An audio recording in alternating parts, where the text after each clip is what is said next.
दर्शकवृन्द नमस्कार। YouTube channel info खबरमा तपाईलाई स्वागत छ। आजबाट सरकारले नेपालको विभिन्न ठाउँमा लकडाउनलाई खुकुलो पार्ने बताएका छन्। आजबाट नेपालका विभिन्न ठाउँमा कुन कुरामा लकडाउन खुकुलो भएको छ र कुन कुरामा अझै बढी लकडाउनको मार परेको छ, आज हामी यस भिडियोमा त्यसको बारेमा जानकारी दिनेछु। भिडियोलाई अन्तिमसम्म हेर्नुहोला र तपाई पनि लकडाउनको फाइदा उठाउन सक्नुहुन्छ। सरकारले समितिको प्रस्ताव अनुसार 3 चरणमा लकडाउनलाई खुकुलो पार्ने तयारी गरेको छ। यस अनुसार पहिलो चरण बिहीबारबाट 21 दिन लागू हुनेछ। त्यसको स्थिति हेरेर 15 दिनपछि दोस्रो चरण कार्यान्वयन गरिनेछ। त्यसपछि तेस्रो चरण पनि थप 15 दिनको लागि लागू हुनेछ। तीनै चरण पुरा भएपछि मात्र सरकारले कोरोना संक्रमणको स्थिति विश्लेषण गरी सबै सेवा तथा व्यवसायहरूलाई खुला गर्ने बताएका छन्। अहिलेकै अवस्थामा पनि लकडाउन पूर्णतया अन्त्य हुनको लागि कम्तीमा 51 दिन लाग्नेछन्। यस बीचमा संक्रमणको अवस्था अहिले भन्दा नराम्रो भयो भने यो तालिका परिवर्तन पनि हुन सक्छ। पहिलो चरणमा भोलिबाट खुल्ने सेवा र कार्यहरू यस प्रकार छन्। स्वास्थ्य सेवा सम्बन्धी सबै सेवाहरू, निजी क्लिनिक समेत खुल्न पाउनेछन्। दोस्रो नम्बरमा औषधि, खाद्य तथा पेय पदार्थ, तरकारी, फलफुल, दूध पदार्थ, अन्डा, माछा, मासु, खानेपानी उत्पादन, बिक्री वितरण तथा ढुवानी सेवाहरू पनि आजबाट खुल्न पाउनेछन्। त्यस्तै 3 नम्बरमा पेट्रोलियम पदार्थको ढुवानी त्यस्तै बिक्री वितरण गर्न पाइनेछ। फोहोर मैला व्यवस्थापन, जलविद्युत, दमकल, एम्बुलेन्स, सञ्चार तथा प्रसारण, हुलाक सेवा आदि चल्न पाउनेछन्। त्यस्तै 6 नम्बरमा बैंकहरू, वित्तीय संस्था, सरकारी र बीमा सेवा पनि आजबाट खुल्न पाउनेछन्। सबै प्रकारका कृषि तथा पशुपन्छी पालन सम्बन्धी कार्य, कृषि बिउ बिजन, रासायनिक मल, कृषि औजार र सिड भण्डार सम्बन्धी सेवाहरू खुल्न पाउनेछन्। उत्पादनशील उद्योग, त्यस्तै निर्माण सामग्री सम्बन्धी उद्योग व्यवसाय, विकास आयोजना, निजी क्षेत्रबाट निर्माण कार्य, नदी तथा खनिज जन्य पदार्थ उत्खनन, सङ्कलन, ढुवानी र बिक्री वितरण पनि गर्न पाइनेछ। रेस्टुरेन्टबाट प्याकिङ हुने र टेकवे सेवाहरू पनि उपलब्ध गराउन सकिन्छ। क्वारेन्टाइनको लागि तोकिएका होटलहरू पनि खोल्न पाउनेछन्। विद्युतीय उपकरण, मेसनरी, सवारी साधन मर्मत गर्ने वर्कसप, पुस्तक पसल, स्टेसनरी, सबै प्रकारका ढुवानी सेवाहरू आजबाट खुल्न पाउनेछन्। अत्यावश्यक सेवाका कार्यालयहरू पनि खोल्न पाइनेछ। त्यस्तै अन्य सरकारी कार्यालय, गैर सरकारी तथा निजी क्षेत्रका कार्यालय र बैंक तथा वित्तीय संस्थाहरू सामान्यतयामा 50% कर्मचारी रहने गरी खोल्न पाइनेछ। त्यस्तै निम्न सेवा कार्यमा भने लकडाउन जारी रहनेछ, जस्तो कि शैक्षिक संस्था, विद्यालय, कलेज, ट्युसन सेन्टर, तालिम केन्द्र सबै बन्द रहनेछन्। सपिङ मल, डिपार्टमेन्ट स्टोर, खाद्य पदार्थ बाहेक cinema hall, party palace, dance bar र सबै प्रकारका मनोरञ्जन स्थलहरू अझैसम्म पनि खोल्न पाउने अनुमति दिएको छैन। अनुमति प्राप्त गरेका बाहेक अन्तर्राष्ट्रिय तथा आन्तरिक उडानहरू रोकिएका छन्। त्यस्तै तोकिएका बाहेक अन्तर्राष्ट्रिय सिमानाकाबाट हुने आवत जावतहरू पनि अझैसम्म लकडाउनको पूर्ण रूपमा पालना गर्नुपर्ने बताइएको छ।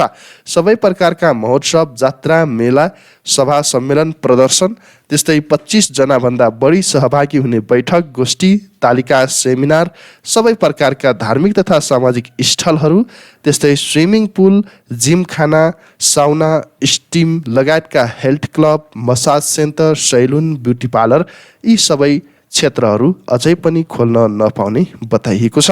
लकडाउन प्रतियोगिता र खेल मैदानमा हुने प्रस्तुति पनि अझैसम्म लकडाउनको पूर्ण पालना गर्नुपर्ने हुनेछ। पहिलो चरणमा खुल्ने भनी माथि तोकिएका बाहेकका अन्य सबै सवारी साधन बेलुकी 9 बजेदेखि बिहान 5 बजेसम्म, एम्बुलेन्स, दमकल, सवाहन र ढुवानी बाहेक सबै प्रकारका आवागमनहरू गर्न पाउनेछन्। मन्त्री परिषदको बुधबार बसेको बैठकले पसल खोल्ने दिने निर्णय गरेको छ। त्यस्तै सवारी साधनलाई पनि जोर बिजोरको आधारमा सञ्चालन गर्न दिने निर्णय गरेको हो। यो प्रणाली काठमाडौँ उपत्यका लगायत कोरोना भाइरसको संक्रमण कम देखिएको क्षेत्रमा मात्रै लागू हुने निर्णय भएको छ। ऊर्जा जलस्रोत तथा सिँचाइ मन्त्री वर्षमान पुनका अनुसार सरकारले भोलिबाट नै बजार खोल्न दिने भएको हो। प्रधानमन्त्री केपी शर्मा ओलीले बुधबारको प्रतिनिधि सभा बैठकमा जनजीवन सहज पार्नको लागि निर्णय लिने बताएका थिए। मन्त्री परिषदको राति 10 बजे सकिएको बैठकले जनजीवन सहज पार्नको लागि पसल खोल्न दिने र सवारी साधन सञ्चालनमा पनि खुकुलो पार्ने निर्णय गरेको छ। ट्याक्सी, मोटरसाइकल लगायतका निजी सवारी साधन सञ्चालन गर्न दिने निर्णय भएको हो। ती सवारी साधन जोर बिजोर प्रणालीको रूपमा सञ्चालन हुनेछन्। लामो रुटकालाई भने अहिले अनुमति नदिने भनिएको छ। जोर अङ्कको गते सवारी साधनको अन्तिम अङ्क जोर भएका सवारी साधन र बिजोर अङ्कको गते सवारी साधनको अन्तिम अङ्क बिजोर भएका सवारी साधन मात्रै चल्न पाउनेछन्, जस अनुसार 4 पाङ्ग्रे निजी सवारी साधन चालक बाहेक 2 जना र मोटरसाइकलमा 1 जना मात्रै बस्न पाउनेछन्।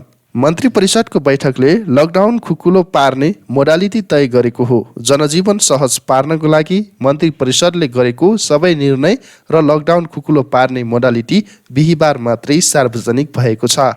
दोस्रो चरणमा खुल्ने सेवा र कार्यहरू यस प्रकार छन्। सरकारी कार्यालय, गैर सरकारी तथा निजी क्षेत्रका कार्यालय र बैंक तथा वित्तीय संस्थाहरू सामान्यतया 75% कर्मचारी रहने गरी खुल्न पाउनेछन्। एक लहरमा 1-2 जना यात्रु मात्र बस्ने गरी विद्युतीय रिक्साहरू पनि सञ्चालन गर्न पाइनेछ। ट्याक्सी चालक बाहेक थप 2 जना मात्रै यात्रु रहने गरी यो ट्याक्सी सञ्चालन गर्न पाइनेछ। त्यस्तै रेस्टुरेन्ट तथा खाजाघर व्यक्ति बीच कम्तीमा 2 मिटरको भौतिक दूरी कायम गर्नुपर्नेछ। माथि उल्लेखित दोस्रो चरण 15 दिनसम्म लागू भएपछि सरकारले फेरि कोरोना भाइरस सङ्क्रमणको स्थिति मूल्याङ्कन गर्नेछ।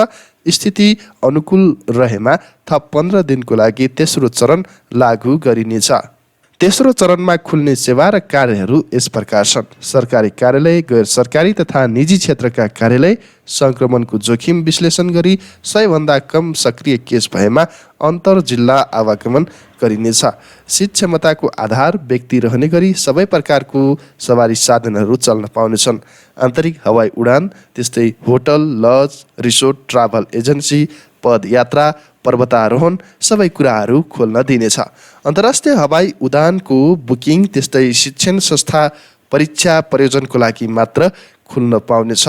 तालिम तथा ट्युसन केन्द्रहरू पनि खुल्न पाउनेछन्। मन्त्री परिषदबाट निर्णय भएको लकडाउन खुकुलो पार्ने कार्ययोजना तपाईँलाई मैले बताएको छु। दर्शकवृन्द, तपाईँको विचार पनि कमेन्ट गर्न नछुटाउनुहोला।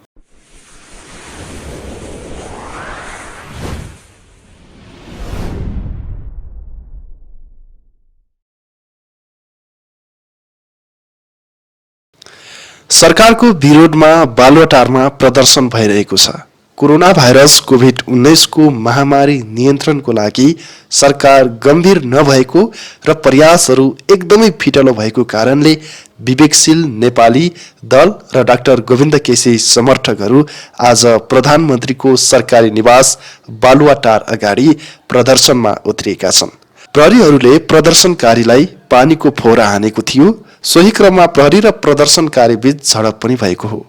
प्रदर्शनकारीहरूले कोरोना भाइरसको परीक्षण PCR विधिबाट मात्रै गर्नुपर्ने, क्वारेन्टाइनका सबै ठाउँहरू पूर्ण रूपमा सुरक्षित हुनुपर्ने तथा सबैको जीवन रक्षा गर्नुपर्ने लगायतको तिनीहरूको माग थियो।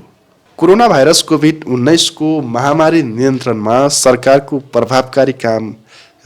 प्रभावकारी काम गर्न नसकेको भनेर बालुवाटार अगाडि अहिले प्रदर्शन भइरहेको छ र प्रहरीहरू तिनीमाथि एकदमै अत्याचार गरिरहेको तपाईले देख्न सक्नुहुन्छ। मंगलबार बिहान सडकमा प्रदर्शनमा उत्रिएका सामाजिक अभियन्ता, व्यवसायी लगायतले RDT परीक्षण रोकेर PCR परीक्षण गर्न माग गरेका छन्।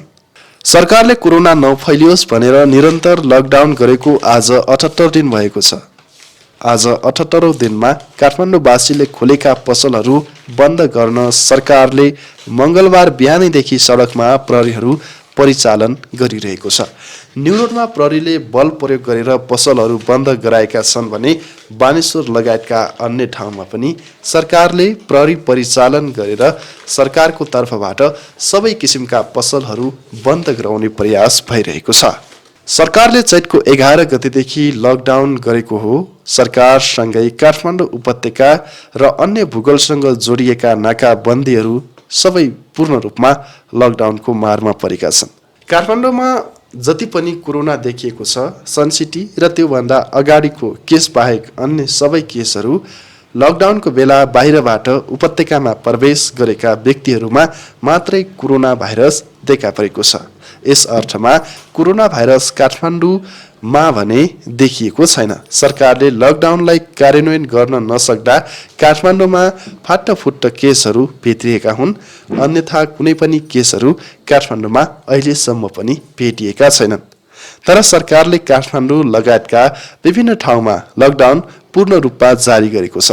काठमाडौँमा कुनै पनि केस नदेखिएपछि सरकारले काठमाडौँ लगायतका केस नदेखिएका ठाउँहरूमा बिस्तारै लकडाउन खुकुलो पार्नुपर्ने अवस्थामा सरकारले त्यसो भने गरेको छैन। प्रधानमन्त्री केपी शर्मा ओलीले काठमाडौँवासीलाई यस अर्थमा धन्यवाद दिनुपर्ने 78 दिन बितिसक्दा पनि यहाँका जनताले सरकारको आदेश मानेर बसिरहेका छन्। लकडाउनलाई खुकुलो पारेर जनजीवनलाई सहज बनाइदेला कि भनेर सबैजना सहेर बसिरहेका छन्। काठमाडौँवासीको यति धैर्यता, सहयोग र सहनशीलतालाई ओली सरकारले धन्यवाद दिनुपर्ने हो। तर मंगलबार बिहानै सडकमा सरकारले देखाएको रवैया हेर्दा ऊ जनताको समस्याप्रति पटक्कै संवेदनशील नभएको स्पष्ट रूपमा हामीले महसुस गर्न सक्छौं, देख्न सक्छौं। आजको यो घटना देशैभरि भाइरल बनिरहेको छ। तपाईको विचार पनि कमेन्ट गर्न नछुटाउनुहोला।